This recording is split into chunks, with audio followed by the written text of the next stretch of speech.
Oh, the theater has to offer something back to the audience and elevate their consciousness. All artists are mirrors to the society in which they live. Otherwise, you have no value as an artist. If you're not giving something back to them, what? What? You're just puny.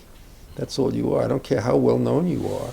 You know, you're making money and and you're not taking care of the society in which you live. No.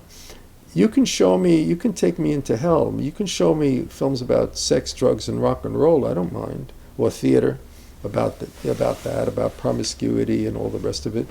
But there has to be a noble point. There has to be a noble point. I remember years ago going to see David Mamet's play, Sexual Perversities in Chicago. And all the scenes are basically sexual overtones. And you go along, and you kind of are willing to accept the play at that level.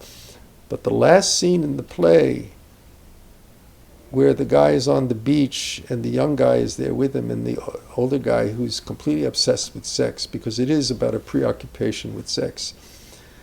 And you see the young guy realizing, because the older guy is saying, oh, check this one out in this bathing suit. Oh, look at this one over here. Look at this one. And you can see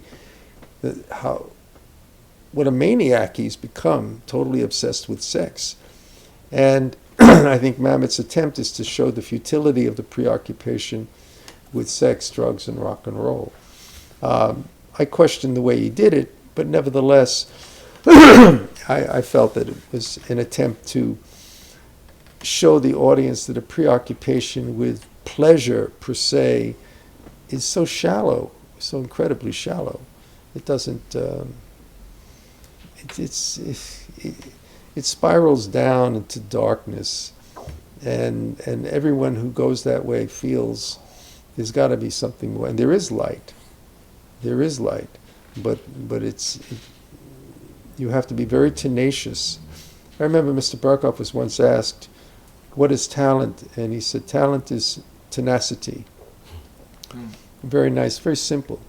But to be tenacious means to be passionate about understanding my own conditioning. It's amazing. People will spend so much energy and time on wanting to climb Mount Everest.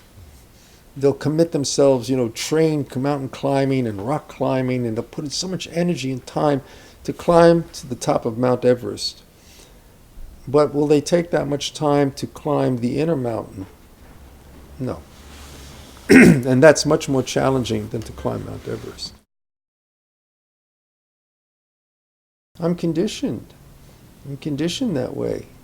I've grown up, and that conditioning's been thousands of years. I always look to someone to tell me, you did really well, or you did badly, and then I feel terrible, and everything is comparative. And as long as I live in the mindset of comparison, I'm definitely going to be miserable.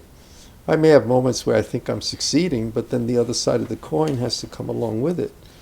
And so that conditioning is very ingrained. Now, can I go in and really understand that conditioning for real? What is involved in a deep inner, I don't want to use the word analysis, a deep inner observation?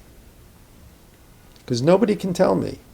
No authority is going to be able to tell me anything, because they're coming from their own conditioning, and they have a vested interest in functioning from their own conditioning and getting me to buy into their conditioning.